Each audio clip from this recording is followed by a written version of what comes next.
Recording. There we go. All right, now let's do that part again. Yes. Hi, I'm Judy Baker, the Badass Book Marketing Mentor. And I am Meredith Eaton, the CEO of Eaton Press. And today we are going to talk about some Amazon hacks for authors.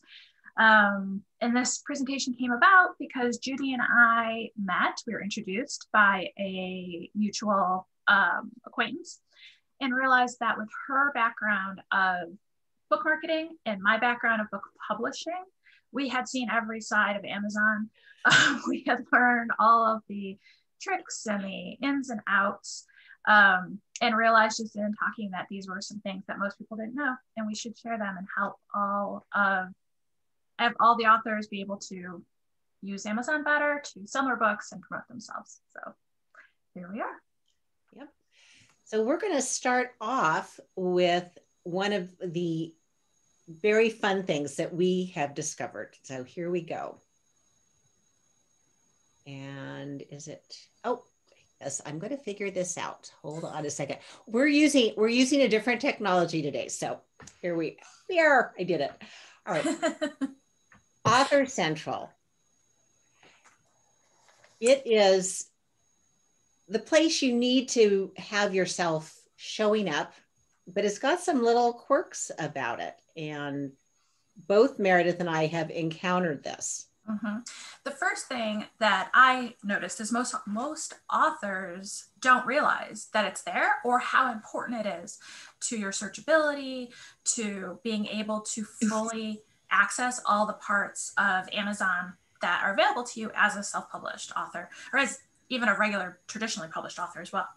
So that's why this is our first hack, because it's super important and very few people in our experience know about it and or leverage it correctly. So Judy is the expert in actually managing the profile, so I'm going to let her take it from here. Okay. Well, many of you know that you have an author profile when you register for Author Central. Now, there's lots of parts in this, and you want to fill out in as much detail as possible. And the part that is the biography, you've got a lot of real estate there. So don't be skimpy. You want to tell people your story. You want to put in the information so that they can find you. So again, keywords are important. Be sure that you pepper your biography with them and add all those external links. So, you can see that you can put your blog in here, you can add photos, you can put video in here. And there's another really cool thing, which you may not have noticed. You can create a unique author URL. And I haven't done that yet because I'm still kind of waffling between, am I going to do Judy M. Baker? Am I going to do something else? Because you can only do this once.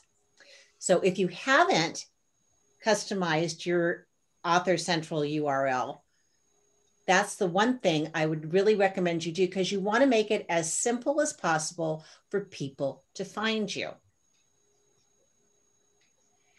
Now, here you're seeing me on my page with my books. Well, I thought this is so cool, but then I went, oh, I discovered something when I did that. And it turned out there's a new version of Author Central. Here's the beta version, and it looks a little bit different. So you can play around with that if you get that opportunity. But I noticed, I went, well, that looks a little weird. That didn't look quite right. Here's what my new page is going to start to look like. And I went, well, that's kind of nice. And you can go view books. You can look at sales ranking, customer reviews. They've improved the interface, which is way, way cool. Mm-hmm. But I was, oh, sorry, hold on one second. Well, no, actually, this is the right thing. This is the right thing. Oh, we've got one more person who's coming in. I discovered something was missing. Meredith, why don't you talk a little bit about your encounter with customer service? So our second hack is to ask for help, to call customer service. And this may seem kind of obvious for some people, but I find a lot of people feel like Amazon is this massive Goliath of black box and call and what can they do to help. But they're actually very, very helpful 90% of the time. Which is a pretty good record for customer service. But the trick is that you have to call. They give you the option to call or to email, and always call. Every now and again, you'll have a long hold time, but not that often. They've really ramped up the number of customer service agents, and they can't always do everything for you, but they can often answer any questions or help you over whatever piece you're stuck on. And you could get stuck at a lot of different spots in the whole process of setting up your Amazon Central, setting up your book, getting it to print. Maybe it's getting rejected from being approved for print. But oftentimes calling is the key. But let me just see, someone just put a comment in here. Okay, so that's why I said 90% of the time. So we just had a chat that, someone called customer service to get help with their author page. And the guy would not help, and he blocked her from being able to call back. Now, my question to you, Janice, is how long ago was this, or how recent was this? Because I noticed in about the last 3 months, they had this period of time about a year ago where their customer service was awful. And it was around the time that CreateSpace switched over to being KDP, and they went through, and then for about a year after that, it was horrible. But then now, in the last couple of months, I've noticed it coming back and getting better and having better results. But it's also this massive call center all over the world. So the other trick is, if you have a bad experience and someone doesn't help you, just hang up and call back. Although, 5 days ago. Wow. Well, I am sorry. And I blocked from being able to call back. I've never encountered that. I apologize. That may be a time to send an email specifically about that, because that's unacceptable. And I have never, that's a bad customer service experience, 100%. And I call them probably 3 times a week. So I've encountered some problems, but I've never had anything like that. I would say email, because it won't go to this person. I'll go to someone else and just say, this happened and this is unacceptable and I need this to be fixed. So I apologize for you having had that experience. That's terrible. Well, that's interesting too, because I know I was working with an author about 2 years ago, and it was nuts. We were doing fulfillment by Amazon. Every time I called, I got a different answer. And again, I just kept being persistent. Yeah. I would call back. I'd call it a different time of day, because that also can influence it, because we're getting support from people all over the globe, because Amazon is an international company. Yes. So if you have a bad experience with one person, talk to somebody else. But I found, like, I had a problem with a different product, and I kept getting the runaround from that vendor. And I called customer service. They got it fixed. I got a refund on 2 things, because when COVID hit, there were a lot of people selling stuff on Amazon, really tiny, and they totally goofed up, and they would tell you stuff and they couldn't do the job. And so Amazon knows if they start pissing us off, we'll go somewhere else. Yeah, which it's hard for that for publishing, although there are other options and we could talk about that. But the other thing is, if you get a good customer service agent, ask for their name and their number. You can't always get back to them, but sometimes you can. And then sometimes once you have a relationship, you can switch to an email relationship specifically with that person. We had that one time. We had this endless problem with getting this children's book published, and whatever, the AI kept rejecting like stuff that shouldn't be rejected. So we got this one guy came in, was able to fix it, gave us his email. We're able to just email with him directly and bypass whatever the AI issues were in the system. So, but like anything, it's a little bit hit or miss. So, well, I discovered something with my Author Central page. Now, I have not published my own standalone book yet, but I'm in several anthologies, which is what you're seeing here. But when I started looking at the beta last night, I went, oh no, one of the books is missing. And I thought I had already made the request to get it added. And I think I missed something here. Let me go back one. Nope, there we go. So when I noticed that book was missing, I said, well, let me see if the beta is different than what I had experienced. Because I had to make a request to have all of those books added. Because it's an anthology, I'm not the primary name, I'm not the author of the anthology. I contributed to it. Now, this is really important to know. If you maybe are in the process of writing your own standalone book, but you've been published in an anthology, you want those books to show up on your author profile. So I found one was missing. And what they ask for is, can you identify the book? So I used the ISBN number. I did that. And it pulled up the book, which was the one that was missing. And it says, add this book. Now, this can happen not only with an anthology, but perhaps you were a contributor in another way. So maybe you did more than just a chapter, as I did in this book, but you still want it listed. So you can say, add this book. And after you press that button, this is what comes up. So I said I was a contributor, but I didn't fit any of these things. I'm not listed.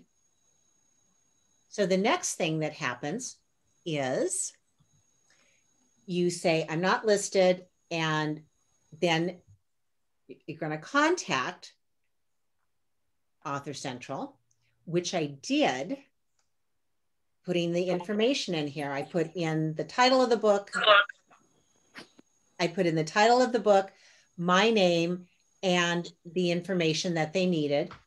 And, oh, you know what? I would have to switch out of this. I already checked the book. I did this yesterday because I noticed that because I was doing my screen capture. The book is already listed now on my page. It's so cool. And that's what my experience was with all of those other books. I tried it with one first to see if it would go through. And then it happened within like 2 or 3 hours. They're going to tell you it's going to be 2 or 3 days. Nope, it's really fast. So I just thought that was cool beans. And you have some other options too. So if you had a PDF or you had some other way to communicate with why you were missing, all of those things are really easy. So they've made it much simpler to add a book if you have a book that's missing. And that used to be one of the biggest complaints that authors had about Author Central, and why they often wouldn't use it is because they couldn't get their books to line up and couldn't get it to sync, or sometimes it would sync with the books from a different author with a similar or same name. And that was very hard to undo.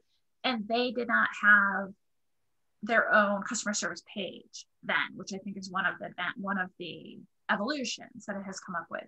And this beta just rolled out yesterday, right? I think so, because I had been on Author Central, I think Friday or Saturday, and I was completely surprised. I went, oh, what's this? Okay. And now you have to know, and Meredith, I think you're like this too. I'm pretty fearless. Here's a beta. I'm going to go poke around at it. Now, those of you who have seen the new Facebook interface, which I think is sucky. I go back to classic because I can't find my navigation tools.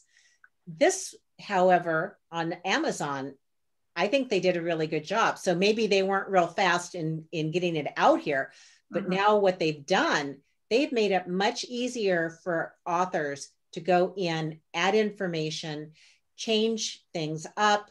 I'm very pleased. Yeah, I was surprised.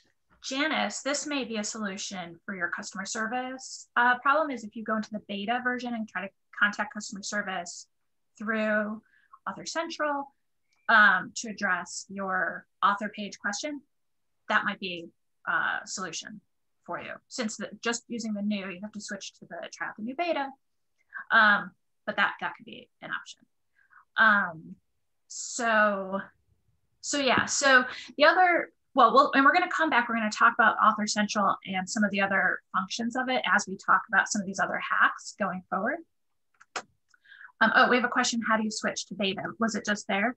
Oh, yeah. When you go to your Author Central page, there was, here, let me find the slide. I'll show you. Here we go. Okay, so when I got, one back, sorry.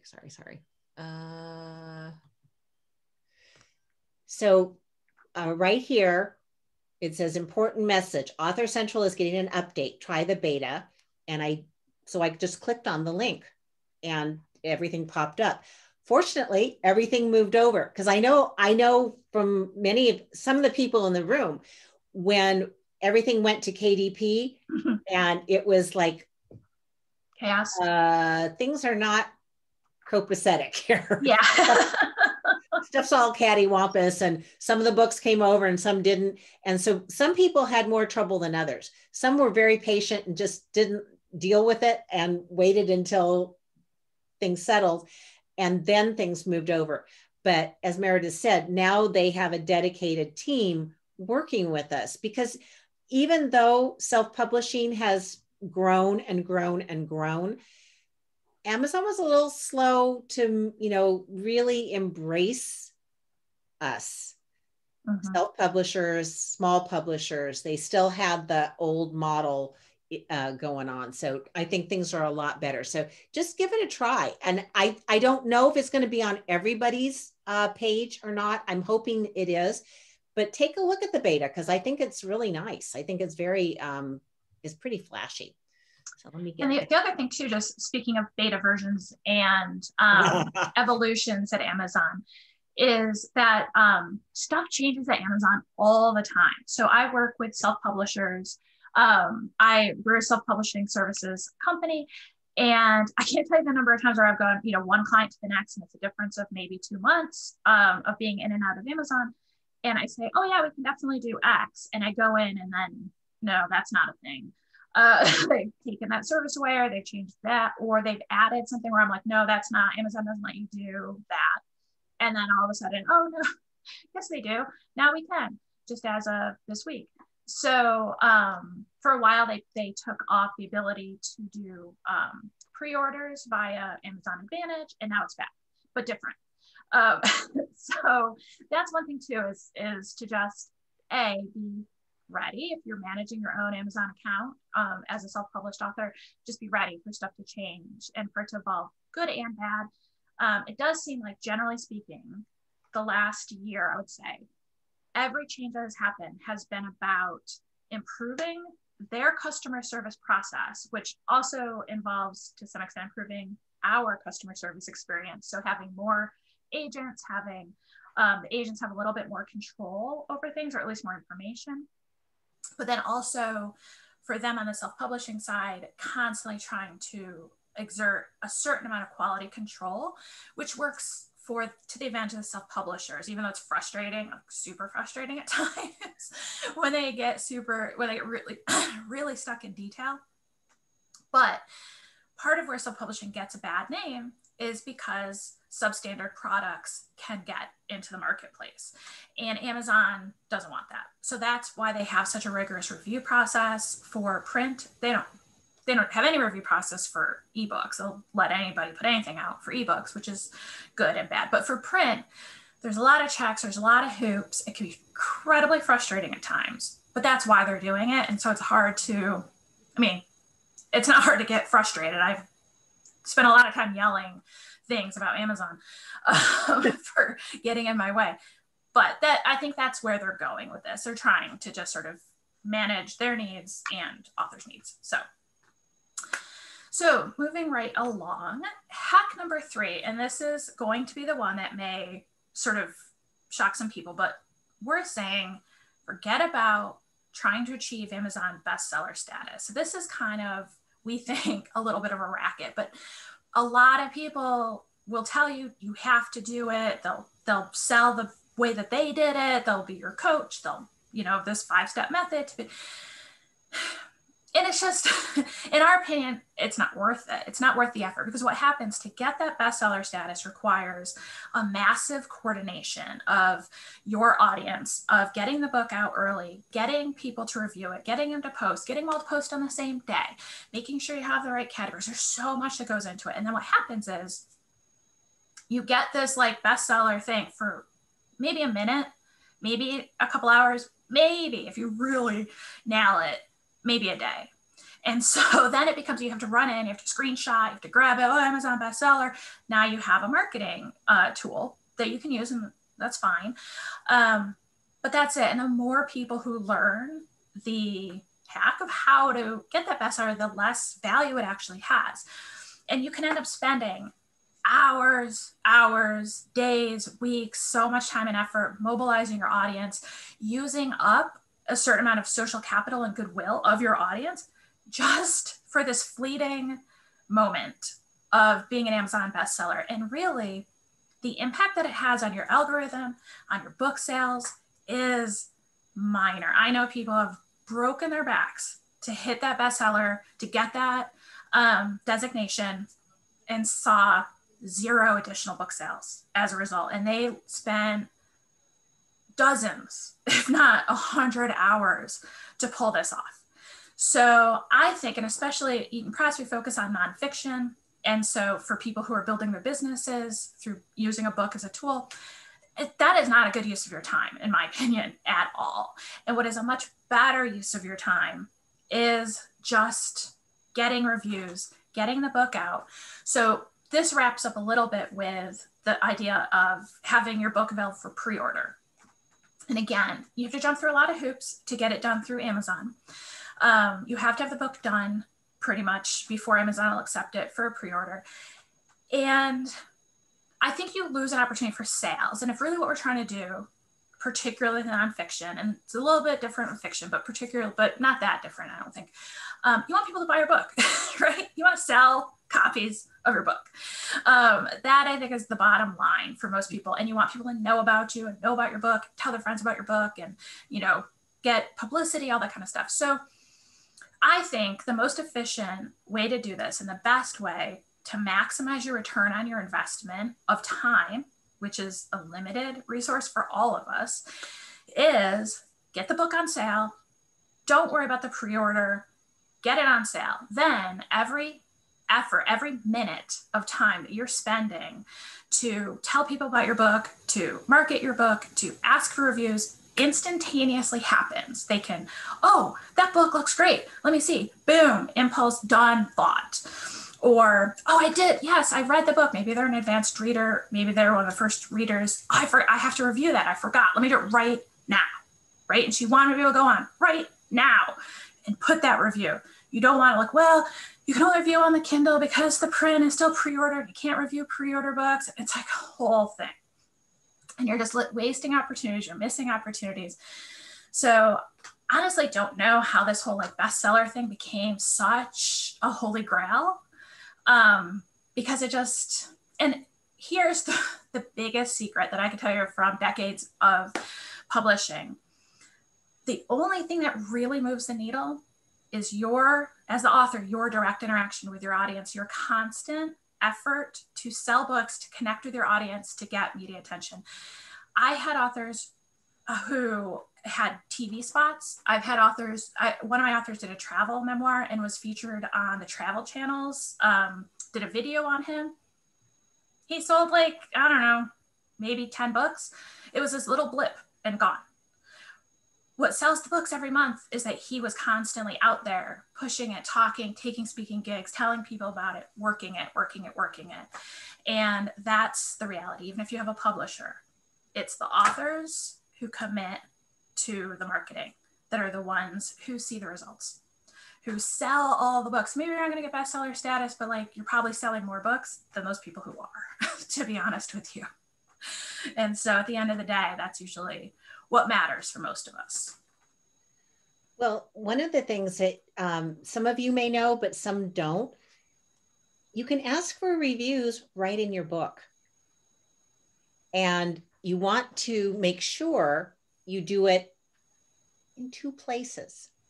Now you might go, what? Well, there's a reason for that. And Meredith is going to tell you a really wickedly wonderful secret, a super hack. Oh, which one? Which one? But if you aren't already familiar with this, you want to tell people where to place a review, and not necessarily just on Amazon. You have to be careful. So if you're selling a book through Amazon, it's okay to say that there. But if you're selling your book also, say you're listed with Ingram Spark, then you want to change the language in that edition so that you're not, because they'll be offended. Yes. And they may not want to publish your book if you do that. But when you ask for reviews, you're asking for not just if you think my book is fabulous, you want an unbiased review. And there's a couple of different kinds of reviews. There are editorial reviews, Kirkus, writers, oh goodness, it went right out of my head. But those are ones usually that you have paid, you've sent your book in and you've paid to have that editorial review done. That's different, but you can take those and put them manually into your author profile. The other reviews are verified purchase, or with beta readers, you may have given them an advanced copy, so they have to identify that they were given a copy of the book, but not on the condition that they give you a good review.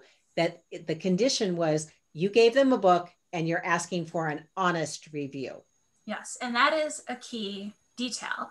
If someone just goes on, if you give them the book outside of Amazon, you just hand them the book or whatever, and they go on and they just say, wonderful book, can't recommend it, highly enough, done. Amazon is likely to pull that review because they can't verify that it's a real review because they didn't purchase it through Amazon. So that's why it's really, really important to tell your reviewers. They have to say in that first sentence of the review, they can say anything. The author gave me this for an advanced review. You could say, I bought this at an event with the author. You just have to identify where you got the book that was not through Amazon and prove that you got the book. And speaking of pulling reviews, so Amazon does have a little bit of a bad habit of being overly cautious, or overly suspicious is maybe the better word, of reviews. They have some sort of super advanced, super intense big brother system of finding out who you know as an author. And if they think you're too close personally to that author, to the reviewer, they'll pull it. So I can't review anybody's stuff. My stuff gets pulled all the time because I have a lot of Amazon accounts. I've published books, all this kind of stuff. My stuff always gets pulled. So I have my best friend since I was 12, and she's a really great writer and she writes great. I can't review her books. I can offer a legitimate review, but Amazon doesn't trust it. So if that comes up, if you find that I asked, 7 people, they said they reviewed it and only 4 of those reviews are showing up, chances are it's because Amazon flagged them and pulled them. You can call customer service, you can fight it, but doesn't have a great success rate at doing that, because from Amazon's point of view, their entire source of legitimacy, their entire power is reviews, user reviews, legitimate, honest, unpaid reviews. So they're incredibly paranoid and incredibly territorial about not letting fake reviews up. And of course, there's fake reviews all over the place and it happens, but they're particularly on it with books and self-published authors. And that's just a little bit how it is. So occasionally you can go, but they know if you're Facebook friends, they know if you've had contact, it's almost impossible to get around it. So, but that just means you have to ask more people for reviews. You have to keep putting it out there. And then leveraging those reviews. So you get a review on Amazon and it's wonderful and they gave you 5 stars. You can copy and paste. You can't screenshot it. You shouldn't screenshot it. Amazon doesn't like that, but you can just repeat it. You can just, and into your Facebook page, you can create a graphic and put it on Instagram or put it on Twitter if that's your platform, and say, "Oh, I'm so excited! I got this wonderful review." It's so whatever. It's so heartwarming to know people love my book or they're finding it helpful. If you've read my book and would like to review as well, please go to Amazon and do so. It gives you an easier way to ask, so you're not just being like constantly like, review my book. But it can actually motivate, because sometimes people don't review because they just don't know what to say. They get to that review page and they're like, I don't know, it's weird. They see someone else's review and also like, oh, yeah, I like that part too. Okay, I can do my review. And they'll go on and do it. So the first thing is collecting the reviews. That's going to help your algorithm. That's going to help your long-term staying power. That's going to boost your sales more than any other tool, more than bestseller status, more than anything else. The second piece is then use those reviews, leverage those to get more reviews, to get more attention, to get to get media attention, to do speaking engagements, that kind of stuff. And there's a real critical number, because there are so many books published. It used to be, if you had 25, you're doing good. You really want to target 100. That's when the Amazon algorithm says, oh, 100 people reviewed this book. Then your book starts showing up more organically. So we're not going to get into Amazon ads today. We're really talking about pretty much organic ways that you can improve your visibility, you can improve your connection with your community, and it's long-term. I think if you take away only one thing, it's that it's not about making a big splash one day. It's about the day in, day out continuation. And I was listening to a podcast about that very thing, about the long tail launch of your book. So rather than saying, oh, this one day, here it is, boom. And especially now that we're doing everything virtually or pretty much virtually, this doctor wrote a book about making challah, which is the traditional egg bread braided that you have for the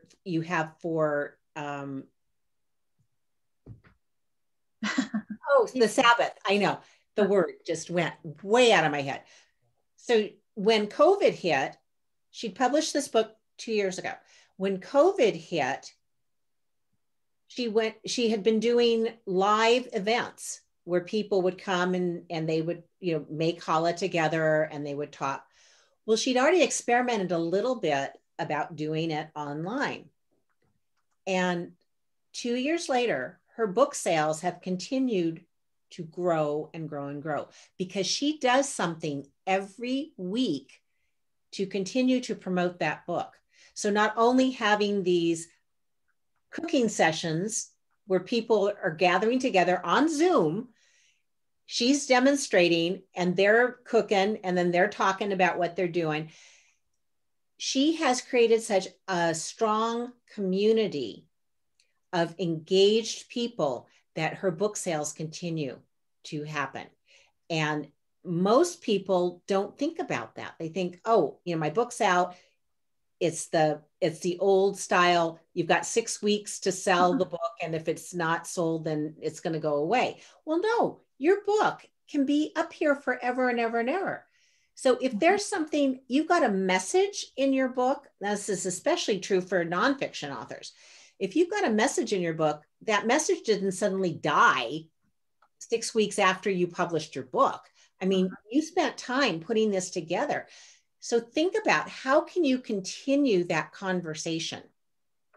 That's a real way to make your book sales pop, to continue to get reviews, to continue to get bookings, to speak, to do presentations.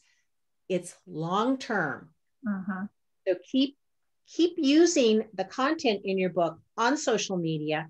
And occasionally you're going to ask if on your Instagram account or your Facebook account or your LinkedIn account, you can have a quote from your book and get people there, but just say, oh, if you've read my book, please post a review. That's okay. Mm-hmm. That's not, you're not bugging anybody. You're just putting it out there, but you have to ask, because you know what? People forget. They forget to do it. But if you keep nudging them, you'll have a better success.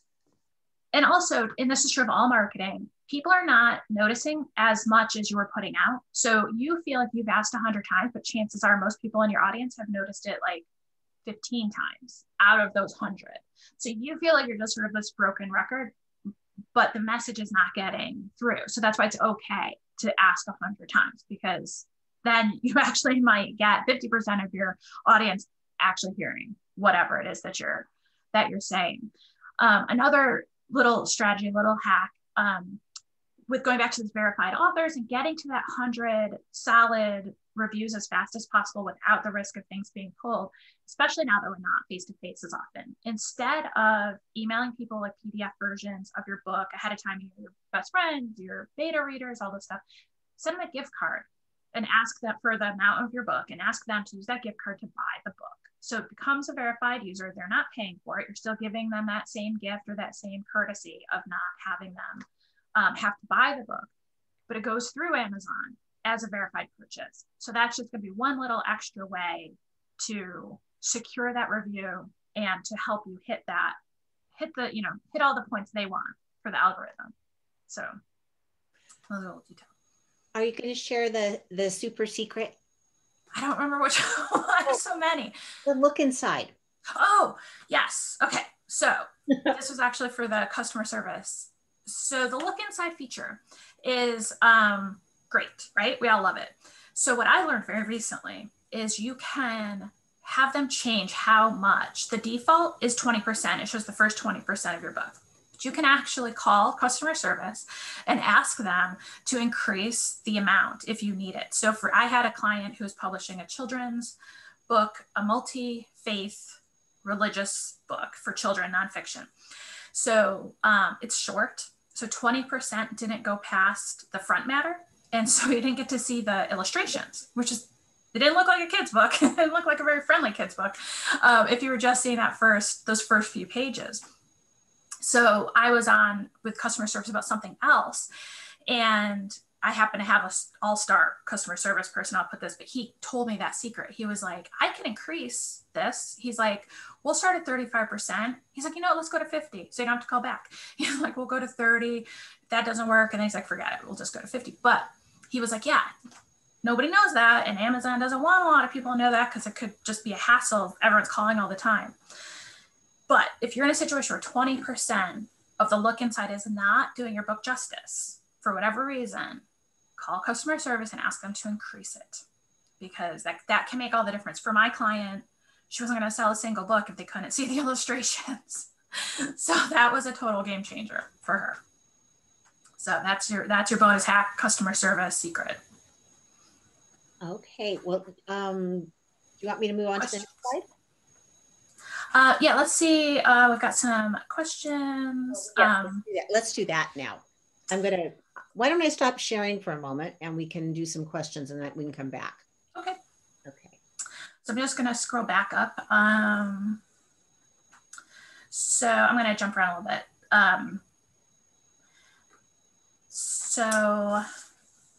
How many reviews to positively impact Amazon algorithms? That is roughly 100. And again, Amazon never actually releases this information. They never actually say like, here's the way to do it. So it's this endless sort of back end trying to re-engineer what their algorithm is. So when I first started publishing books a decade ago, the magic number was 30 reviews.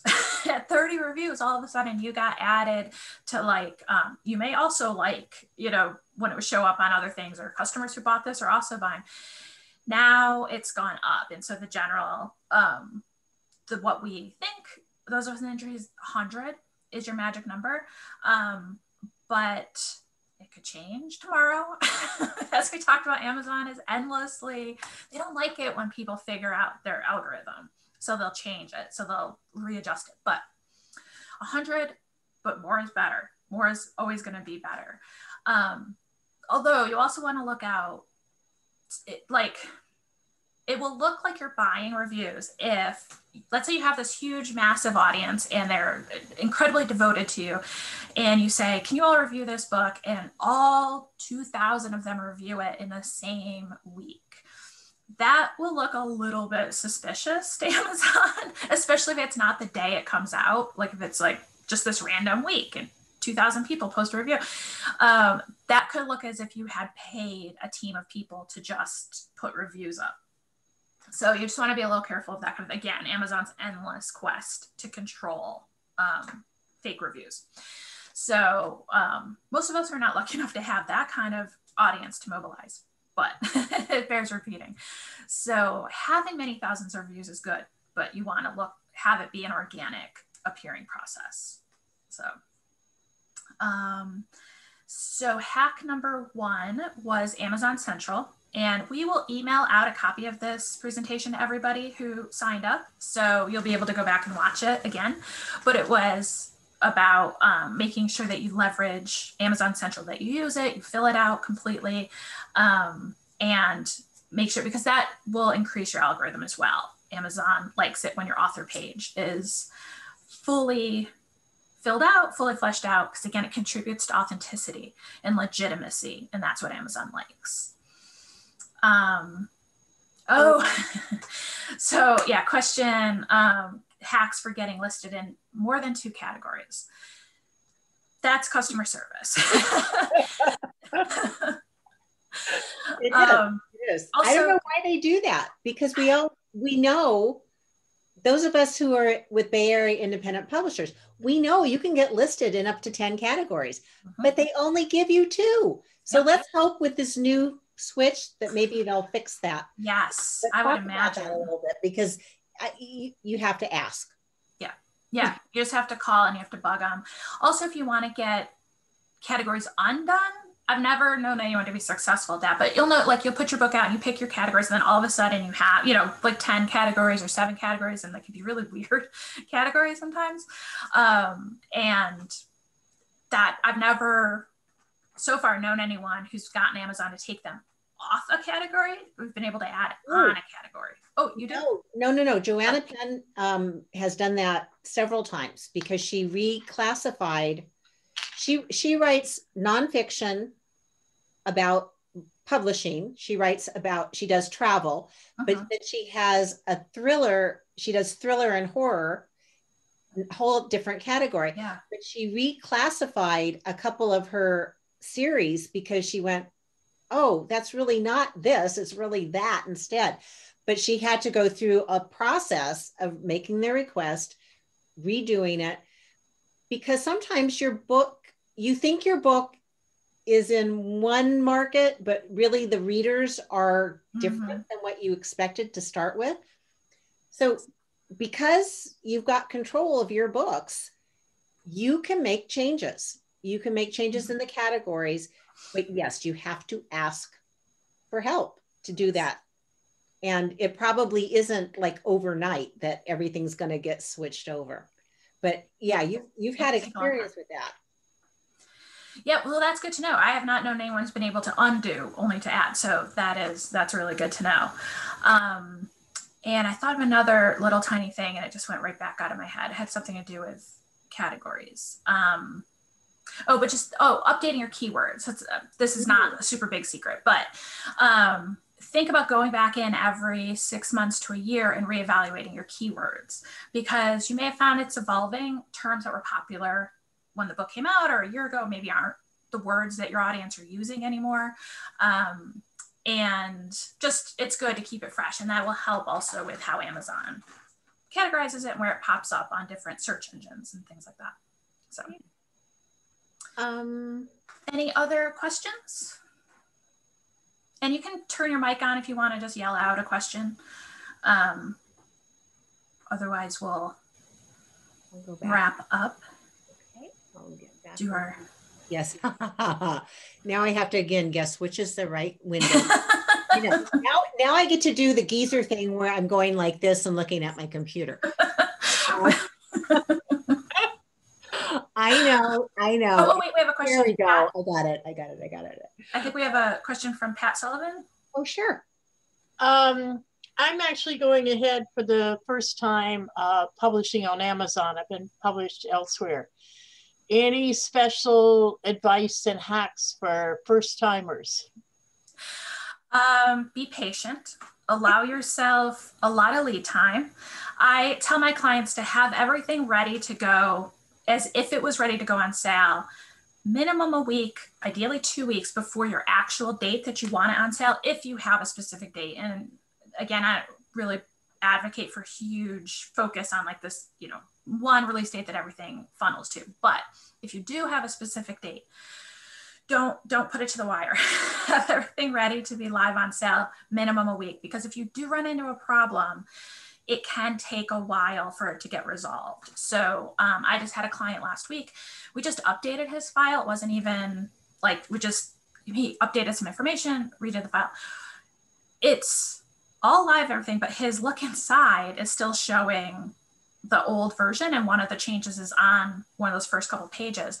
And it can take up to 7 days for that to get updated. It can take up to 7 days for other little details to get updated. So you just want to give yourself that kind of time, just in case. The worst case is it's ready and you just wait or put it on sale early.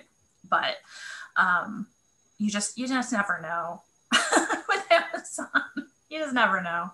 Well, there's another thing about that. So you were talking about making an update. We discovered with our Redwood Writers anthologies, we caught some mistakes after it was published. And so the editor uploaded the new version, ordered some copies. It didn't have the new information in it. This is okay. So you know Amazon's doing print on demand. Well, like any printer, because I'm old enough to have worked with real offset printing back in the old days here, yep. They print more books than you might have put in your original order. And unless you tell them, please destroy, if there's a mistake in that original version, please destroy those books, they're going to keep sending them out until they're done. And then the new version will start to populate. So don't expect that you are not in control. You've got to make some conscious decisions, and you have to be on top of it. So that was we were all puzzled, surprised, not happy. That was another customer service, fix it, please. And they did. But, you know, it was disappointing because you're thinking, I uploaded the new file. That's what should be going out. Well, it's not going to go out until they've gotten rid of that old inventory, unless you make it abundantly clear they are to destroy that. Now, as a first timer with publishing, you'd want to publish on Amazon first with Kindle Direct, but also be sure you upload your book to Ingram Spark, because Ingram Spark will allow the book to be purchased by other distributors and retailers. It'll go to libraries. It can go to libraries, it can go to schools, it can go to local stores, because the stores order the book through the catalog. They do not order books from Amazon. Amazon is its own little universe, and it's only about 40% of all books sold are on Amazon. So there's a whole lot of other folks out there, other ways to sell your book. Ingram Spark is one, Kobo. Yeah, you want to look at the global picture. And I think that could be a whole other session. We can maybe think about doing that, because there's so many different things you get into Ingram Spark, and like returns and all that kind of stuff. Like that gets into a whole other level of potential ups and downs. So I think we have our idea for our our next session. I think so. So we are going to wrap up. This has already gone. So Judy and I are launching a membership program called Jumpstart Your Book Marketing Academy, and it will be an opportunity to have access to us on a regular basis, to ask your questions, to get information. We're going to have webinars and resources and tools that you can access. Do you want to go to the next slide? It shows. So every month we'll do a session like this on some kind of topic. It'll be interactive and live and only for members. We'll have an constantly expanding resource library with everything we can think of, tutorials. I already have some tutorials on how to upload your book to Amazon, which it's not rocket science, but for first-time people, it can be intimidating. So I'm creating a series of tutorials to kind of just walk you through so you can see it before you're in it. We'll have a private Facebook group so you can talk to each other, and then you'll be eligible for discounts on any other programs that we're running. So we're going to launch this in the next month or so with our first batch of programs. And so we'll let y'all know when it comes out, but we just want to let you know that we're creating this resource because it is endless, right? There's so many things you could know. There's so many questions you can ask. Amazon changes all the time. The book world changes all the time. Everything changes all the time. So we were thinking, what is a way where we can sort of have a group, a membership, a way to feed constantly the information to you, but also because marketing your book is a marathon. It is not a sprint. It's not something you just do once and you're done. You watch a tutorial, you do a little webinar, and then you're done. It's all the time. It's every day for months, for years, as long as you want the book to be a part of your business thing, a part of your resume, however you're using it. So we'll let y'all know. We just want to let you know that that is a resource that's coming soon, probably in the next month. So any other questions about anything? We have about 8 minutes that we can let this run. And we are happy to talk to you. Also, feel free to reach out to us directly. Facebook, I have a Facebook group that is called Booking It to Success, as you see on the screen. And it is simply another way for me to share resources with people who are thinking about writing a book, have published or self-publishing, want to know marketing, all the things that have to do. It is very specifically geared towards nonfiction. So just know that. But every month we have a different theme, and I share whatever resources I can on that theme. So this month it was how to pick the right topic. So we've been talking about that in the group. But hit me up, send me a message, get at me. I guess I can put my email on here. But that is just meredith@eatonpress.com. Very, very easy. But also message me through any of the social media things as well. Yeah. So, and same thing for Judy, obviously, very accessible.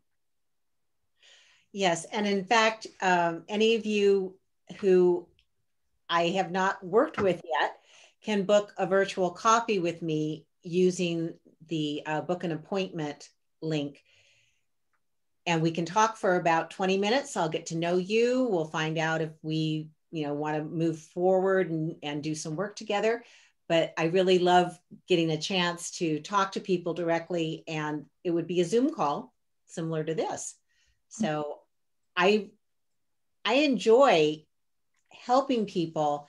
And I think what my secret sauce is, I help you to understand you can't break most things. You just got to try. You need to be creative. You need to be consistent, get yourself out there. And I just love it. I think it's a lot of fun. I look at it like we're problem solvers. So how do we solve the problem of having you and your book be visible? Yeah, and I love, my company focuses more on the helping you write and get it out in the world, which is why I've linked up with Judy to help on the marketing side, because I'm constantly in that world, but it is not my particular skill set. So, but for me, my objective is only ever to help every self-publisher to achieve your goals, to get your book out there, make it happen, and make it happen in a way that achieves your goals. So business goals, personal goals, whatever it is. I just want you to be successful. That's it. So yeah. Any last minute questions? We share that. That's what it's really about. It's not what I want, it's what you want. I'm here to support you to get what you want out of your writing life. Yes, exactly. Yeah, we do that. If anybody wants to, talk and unmute, we'd love to hear from you. We'd love to hear your voices.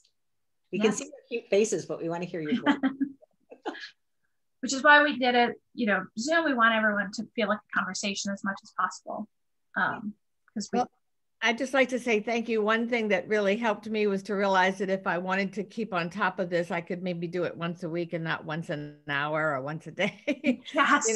I don't feel like I want to be doing this all the time, but maybe some period of time once a week could be something I could commit to. Not yet, but when I'm ready. Yeah, absolutely. And consistency is the biggest key. That's the most important. So whether it's every week or every day or every month, but like not letting long gaps go between your efforts. So yeah, once a week, if that's what's sustainable, then that is going to be the winner. Yeah, definitely. I want to say good morning. Deborah Myers here. I've been working with Judy for a very, very long time. She has been my marketing guru from the get-go and has consistently assisted me in getting things out there. And at the same time, she is one of my major prodders.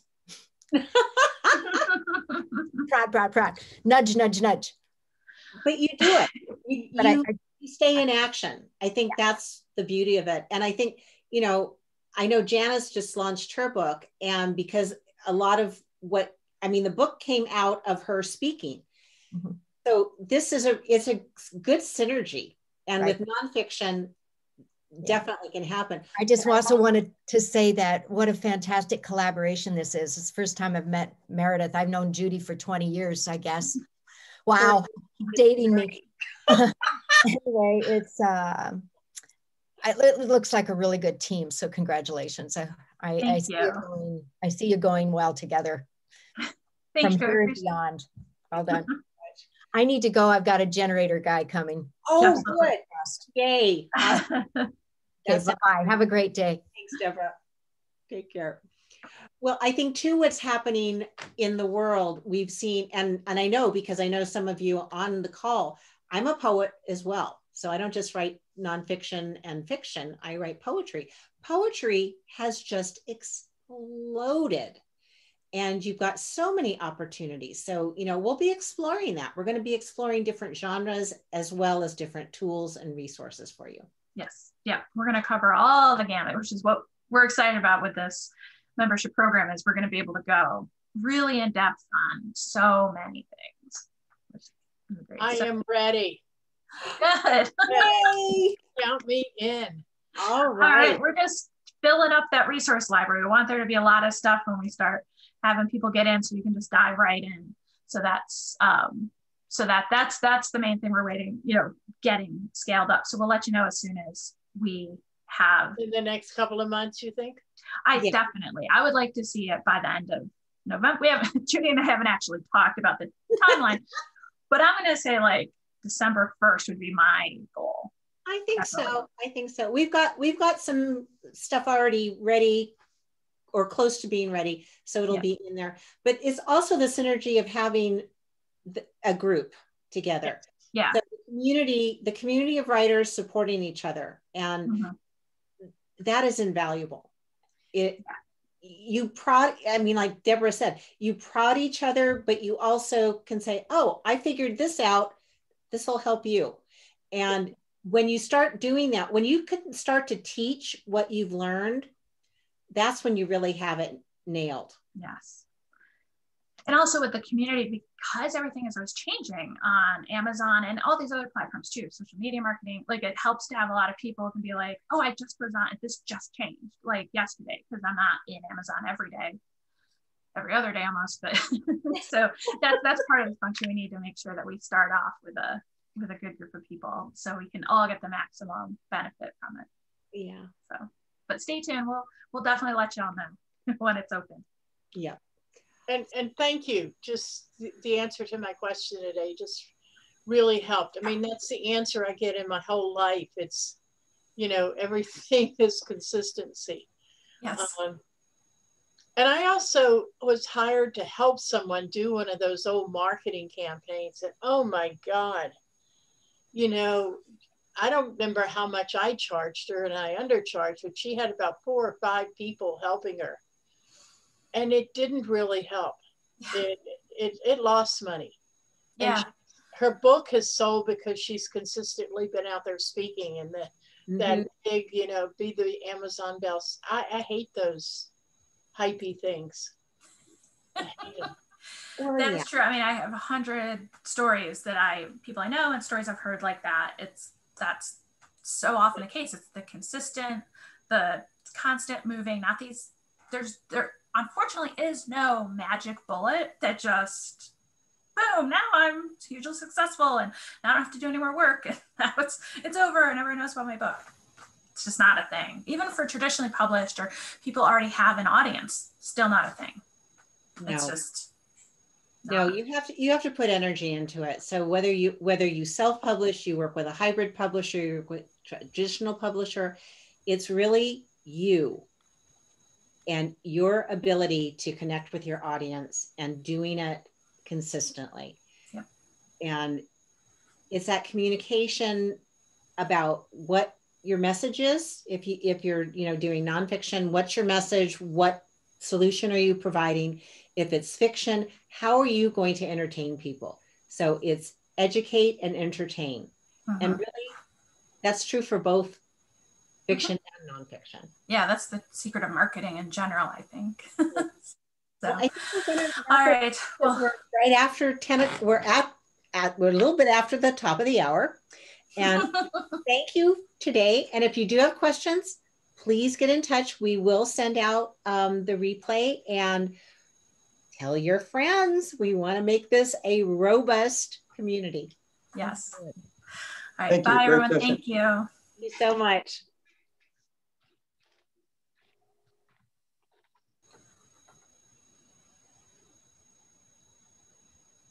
Thank you. Thank you. Leave.